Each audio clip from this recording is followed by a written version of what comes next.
And just like that, 10 months have passed.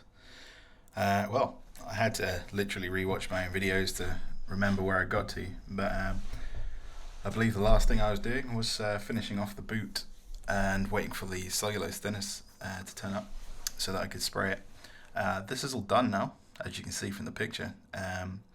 However, lots of things have got in the way in the last 10 months, so not a lot of progress has happened with the 75. However, some of the stuff that I did do before other life engagements got in the way. So, first things first, the boot is now sprayed from the inside out. This is the first coat, I think, from this picture. And then on with the next picture here, it's just a little bit further out. So I've given a few things just a lick, although to be honest, a lot of this exterior at least will be flattered back and sprayed in one piece once I get to the point where I want to make the outside look pretty. But for the meantime, I just use up what I had left in the can to give it some extra protection. It's all primed under there anyway. So that is the end of the 75 being sprayed up in the boot. I've got one more picture which I'll just put up now. So this is with everything refitted. So I've rerouted some of the cabling, cleaned up all the fittings. Those tank straps, I did intend on recording the refurb of those as well. I didn't get a lot of pictures of that, but essentially they were etched back and primed and resprayed, and the fittings all cleaned up nicely. Hopefully they'll stay nice and tidy since they're in the boot, and hopefully dry. So the fuel sender was all refitted, as is all the pipe work. The only bit that's not refitted yet is underneath the car, where the fittings come in from the fuel pump and to the fuel filter. I'm going to redo all of that new pipe work underneath, but before I start doing that, I want to address anything that looks vaguely corroded underneath before putting the effort and putting something nice and shiny in there. So that is going to be a future task. I did intend on doing that next, but I went on to more pressing issues. So without further ado, some more welding. So to the trained eye, this is the driver's side, on a UK car at least, roof, where on a sunroof model, so it's obviously rotten. When I bought the car, it was clear that someone had patched from the underside of the roof, just with 2 bits of metal, and after removing, well, it didn't have any roof lining it when I got it, so I still don't have that. But looking from the underneath, you could see that there was 2 patches that had been, I'm going to say welded, although I'm pretty sure they were either poorly welded and then chemical metal or something like that. When I got the car initially, I converted any of the crusty stuff on top, cleaned it up, zinc primed it, and sprayed it. But as you can see from the roof, there's still primer there, so it's pretty porous. I'd imagine it's let some water through. The brown splodges you can see on it now is where I've gone over with the FE123 just to try and salvage it, or at least stop the corrosion whilst it was sat with me until I could get around to doing this. But as you can imagine, this didn't look pretty, and this is by far the most on-show bit of welding that I need to do on the car. The rest of the body panels, at least on the exterior, are pretty tidy. So this was a bit nerve-wracking, so I took it slowly, marked it out, found where the good metal was, and as you can see, it's all marked up here. The reason for the square edges is to make repair panels a little easier to cut. Yeah, you'll see what I mean. So this is it marked up, and this is the rough trim. I've only had to do 3 edges of this for the most part because it was not in a good way. This is a grotty bit of metal that's been repaired poorly, and unfortunately, it's just a bit of a pain in the arse. The only saving grace is that there was some of the inside of the sunroof trim left, although I did have to replace a section of it, and it's not near the gutter line of the roof, which would have meant a lot more forming. And let's face it, if I was doing it, it probably wouldn't look so good afterwards, because that is a very hard crease over a curve. There's a few compound curves going on, which I try and replicate in the panels for this piece. And yeah, I was just trying my best in my DIY way. So yeah, this is it cut. And now for the grotty bit. This is the underside of it. You can see the two bits of metal, they're not adhered, they're just kind of placed there underneath, I assume to try and fool someone from MOT. I mean, that's not going to do you any favours. When you've got rot in the roof like that, if there's anything that's going to crush the roof or damage the roof in any way in a crash, for instance, that is going to do absolutely nothing. It's not going to keep the weather out where the plates are either. I don't really know, because all they've done is they've trapped the moisture and caused it to rust more, rather frustratingly. So yeah, I think they did probably try and weld it, but it's literally got zero adhesion. It's just they've just been blobbing weld on top. So yeah, that is the reason we're at that. You can just make out on the far left of the frame there's an internal run that goes inside, which the sunroof mechanism, which is at least double the size of the sunroof, because it obviously has the tray to retrieve the sunroof. That goes along the inside of the car and acts as like a reinforcing bar for the roof. That's still intact. There was a few bits that needed tidying up and getting all this grotty crud off of it. So yeah, that is what it looked like cut out. I'll show you without the bit of metal now. This is the reinforcement frame underneath. You can see I've cleaned up the metal here. This is pre-treating it with anything. I just wanted it as pure to metal as I can because I'm doing welding to it. So with this piece here, I didn't need to replace that curve, so I replicated that in cardboard after marking out. Again, trying to use square edges because it makes it easier for cutting the repair sections. And then this is a rough mock of the cardboard that I needed to cut. It's not the cardboard I needed to cut, this is the cardboard. This is the mock-up template for making the metal that I needed to weld in place, just to restore this to some structural integrity. And then I moved on to, after this had been repaired, obviously I got a bit too excited with welding all the bits in, so I didn't document it all that well. There's another section here to be cut out, which isn't cut in this current picture, but I wanted to do one piece at a time, just to try and reduce the complexity of the repair panels and keep track of what needs to be square with what. So, in case you're wondering, these are CPU heatsinks from a server, probably a Dell server or a HP server, but they're fantastic for drawing the heat away from the welds, so you stop buckling. I did try my best with these. This picture is actually not that great because you can see it's resting on the raised trim that goes around the outside, but I was using a steel rule just to keep everything in check as I went around and tacked the panel in place.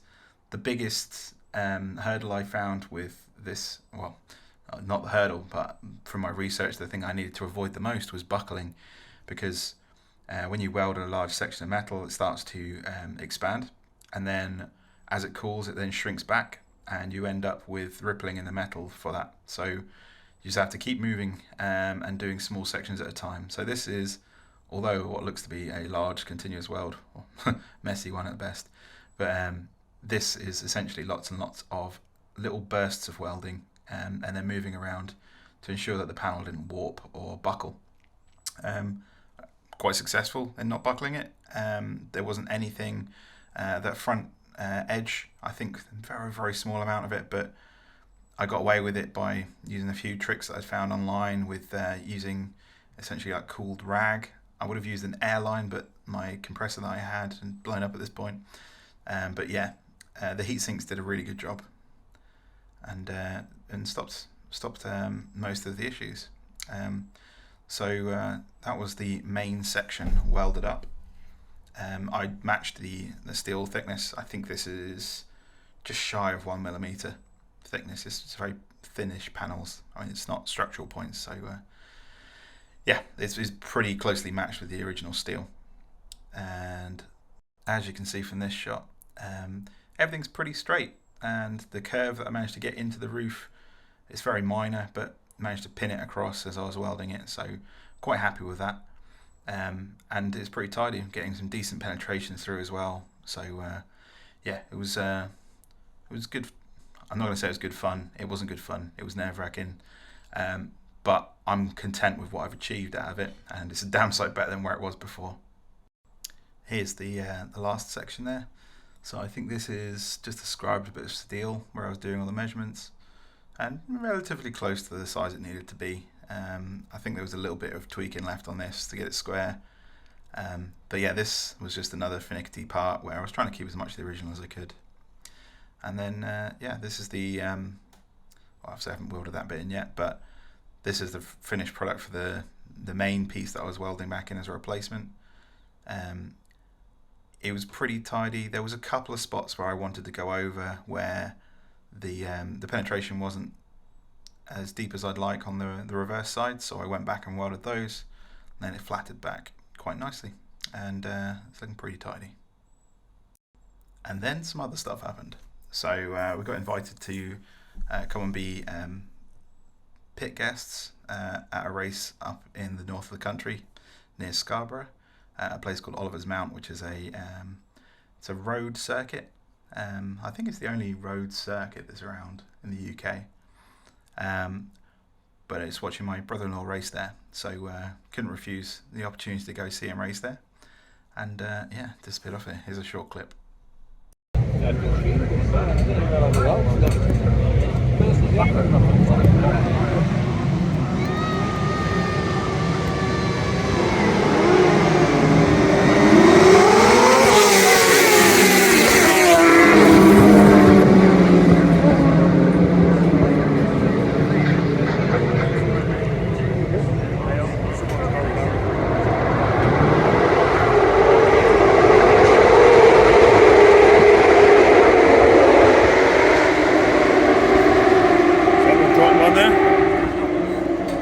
For anyone curious, brother-in-law was number 175 in orange in the front row there, and someone dropped their bike, but they were absolutely fine on that corner. Oliver's Mount is an incredibly tight circuit, and at the end of that start-finish straight is a hairpin into some trees. Yeah, so next up was not fixing, but helping troubleshoot my parents' solar heating in their roof, which was always fun. But, you know, these things, they just appear out of nowhere, and then the next thing you know, you're rebuilding a piano you got for free from your neighbour. So, yeah, I decided to start dismantling this, which obviously got in the way of working on the 75. But, you know, it was still interesting to me. I like playing a piano, and this was, you know, you can't argue with the price, it's free. They needed it gone. I would like a piano, and it was only moving it next door, so here was the sticky hammer action, and here's a repaired one. So doing that for 88 keys, or however many are in this keyboard, was time consuming. Back in 75 land, this is the last section of the roof that I was repairing. This front section on that corner. There's a tact, and then here's some of the grotty pieces that were cut out. They look worse to the edges than they were. Some of it is as bad as it looks. And this is the underside and all the repairs that were done. So this all ended up getting treated and protected on the inside as well. And then that's the top. So this was just some initial primer just to get it flat. So a very small amount of filler. This was the first prime, I think. So there was some additional smoothing, and then went yellow primer, which is the base coat on the 75s out of the factory. This has become a bit of a clip show, but as I have found some more pictures, here is the tank retaining straps refurbished, looking pretty tidy. I didn't etch the metal parts again because they looked clean enough to me, and you know, I was happy with them.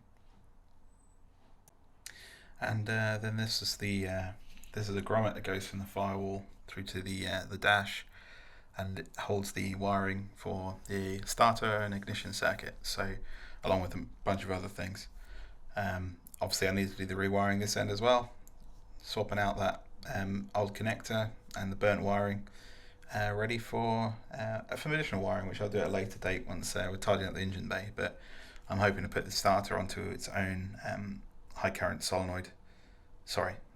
relay, because that circuit's prone to burning out, and I'd rather have low voltage on the dash side low current on the dash side, and then the high current of the starter solenoid kicking off on the engine side only, with some short wiring, thicker gauge.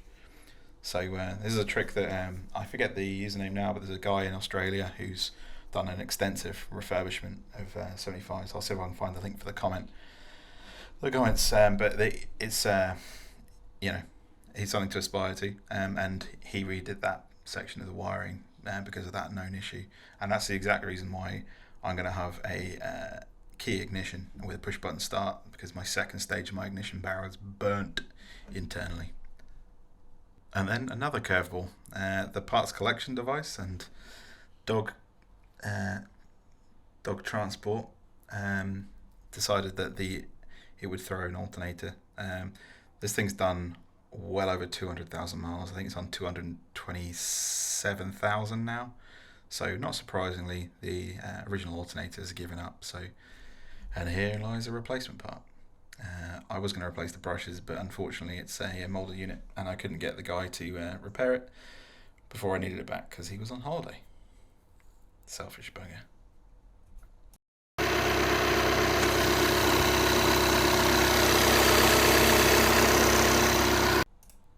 Back into the 75 now, using one of my favourite pulley pullers. I've removed the boss, which is like the Momo boss from the steering column. So this is the internal part of the spline unit, which I believe this is the horn contact, and then that's the return, the wire that sticks out the centre there. This is the boss itself, the standard Momo fit, as is with the 75. And here it is without a dash, without any of that stuff. So this must have been as I was refitting the dash, getting everything aligned properly. The blower vents and things, you can just about see them through the holes, but they are a bit of fun to manipulate in there.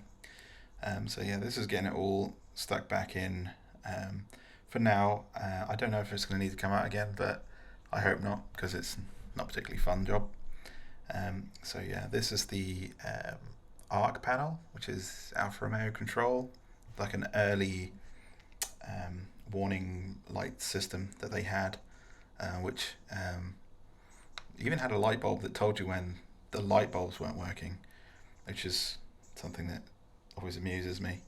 And then you've got these stalks on each side, and there's things like fog lights and things like that on those switches, and a dimmer for the dash and things like that. And they hang out of either side of the cluster here.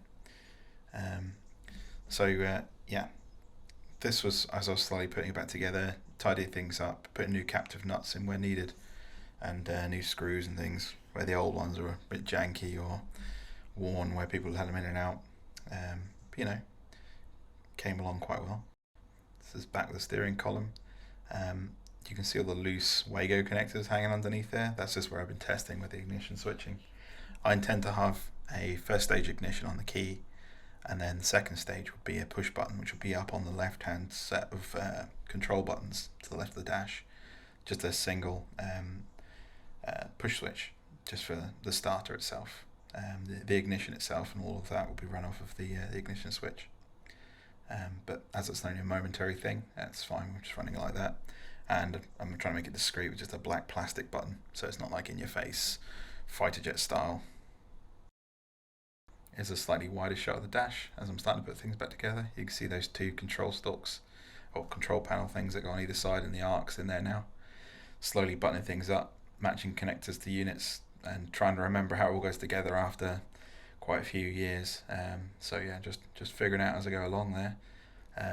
I've got most of the interior trim ready to go back in, and some nice Recaro interior, but there's a few things missing, like the headliner, and the carpets aren't in the best condition. But first, one thing at a time.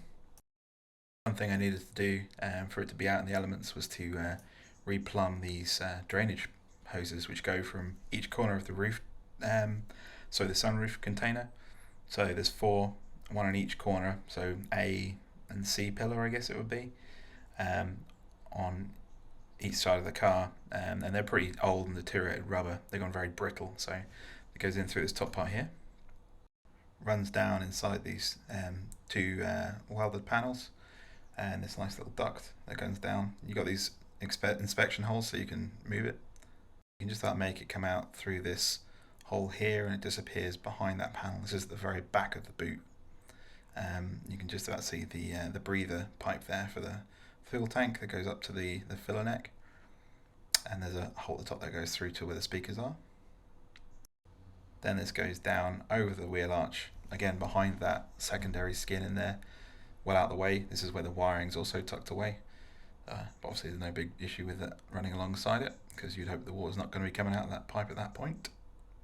And finally out through a hole in the floor, which drops it out just to the rear of the wheel arch. And it's the same at the front. It just disappears into the wheel arch and would normally drain down behind the plastic liner.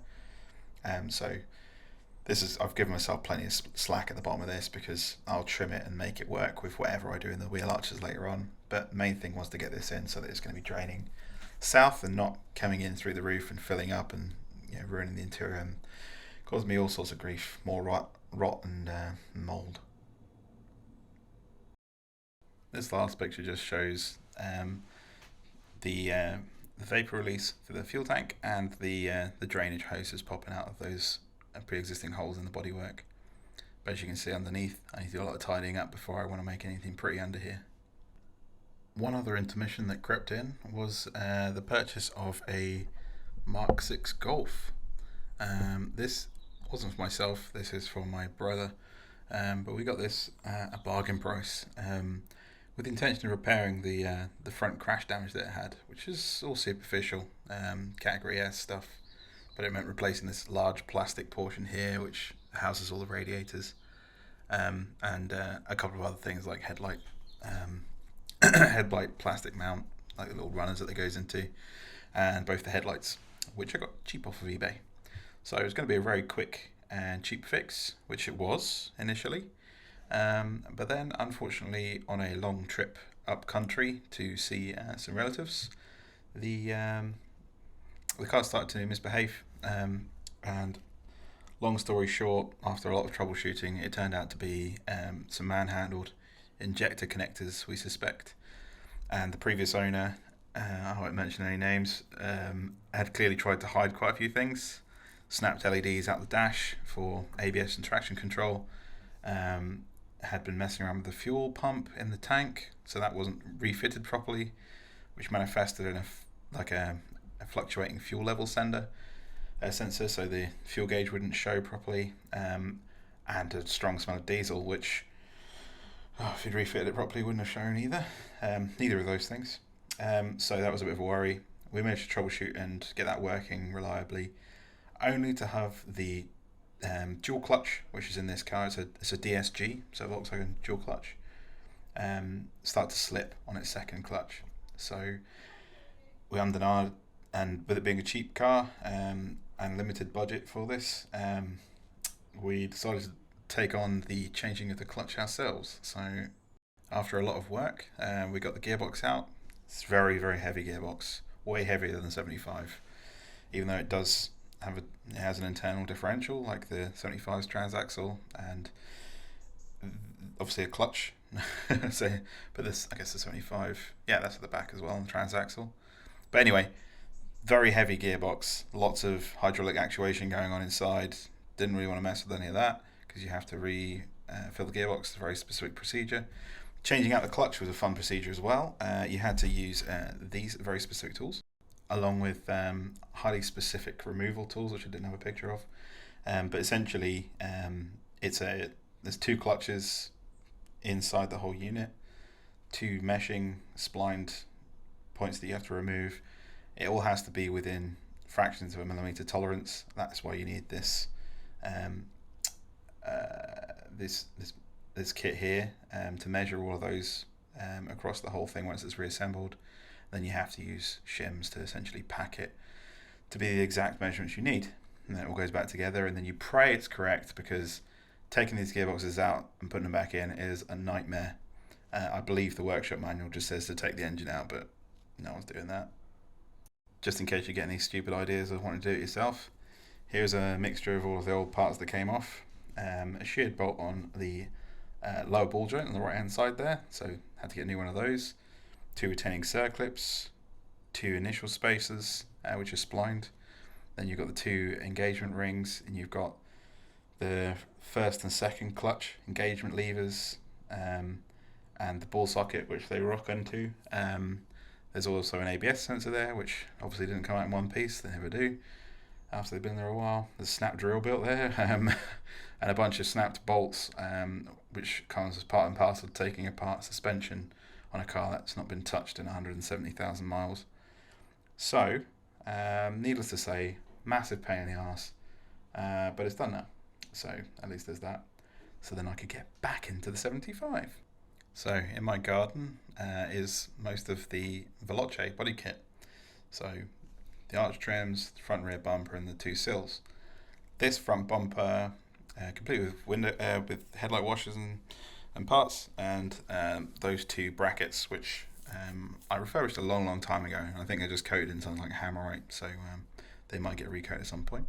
But I wanted to check it out and see what needed fixing on it. First up was dealing with any corrosion on these brackets, which are molded into the glass fiber itself, and they're the basic mounting point for the bumper to the extended arm brackets that come in. This one had rotten inside the glass fiber, so I had to cut a little slit and remove a section. And this is that section that I cut out. You can see it's just rusted and bubbled away underneath, so I had to cut through the glass fibre. Knowing full I'm going to have to bond some more in over it. So that's the section trimmed out there, ready to go. Thankfully just south of the hole for the washer jet for the headlights. It's a bit of a close up. It's a bit of a surgical removal, using whatever tools I had at my hands, but I didn't want to take away too much of the glass fibre if I could help it. Here's the fresh section of steel, cut into size and then shaped and all bent back into where it needs to go as closely as I could. Now obviously this is very awkward. I would rather have removed the whole thing or even replaced the whole bracket, but it was very firmly mounted on the other side with no corrosion, so I just wanted to make this side as secure as I could, so I ended up just welding back and doing some tacks, as you'll see here. Again, this is really awkward in place, but I just basically made it as steady as I could back to the good metal that's left there. But this is just going to end up pulling it up true to the bodywork, and there's still another two mounts on the sides that will bolt through the wings and into the two outrigger bits that kick out by the wheel arches. So give it a little bit of spray treatment, a bit of a bullshit coating really, and then broke out the resin, which I hadn't touched this stuff in a long time. To be honest, it's probably well past its best, but I used up what was left, and the hardener definitely was. So this is what we're working with, and I just got that prepped. I did key up the surface a little bit as well to help with the adhesion, and then splat. This was about 4 layers of the mesh glass fibre you can get hold of, along with the remainder of whatever resin I had, and it just coated in quite nicely and just pulled it back up. You can see I used just a sliding clamp, bit of wood, and actually an old socket to hold it down, because I wanted it to sit true and have it so that it's parallel with the other mount, so that it sits nicely on the front of the car, back where it was.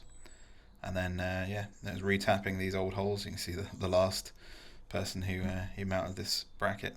It's not particularly a tidy job, but you never see it. So, and then there we go, brackets back on, and then a test fit on the car.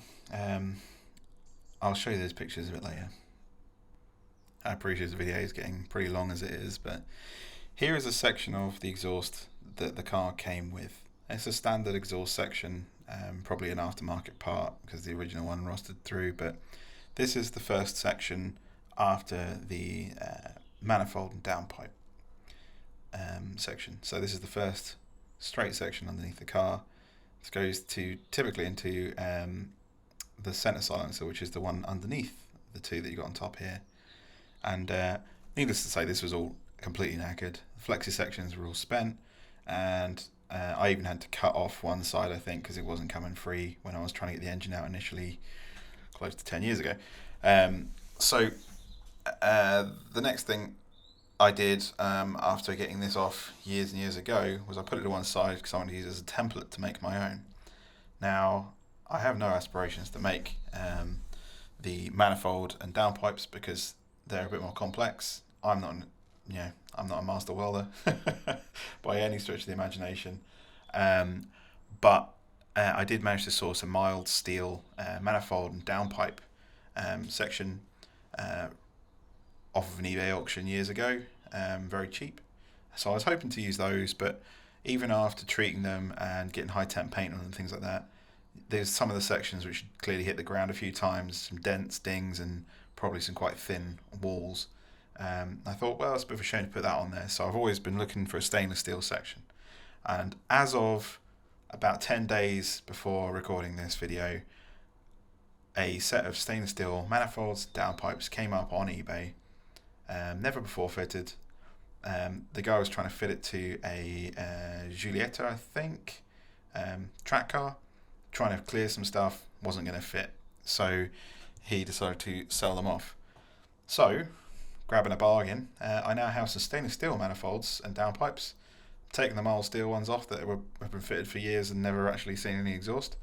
I'm going to be using those. But that does mean that the complex part of the exhaust is done for me. I just need to start working on the sections beyond that and into the, in the centre of the car and over the rear axle and out the back. And that's,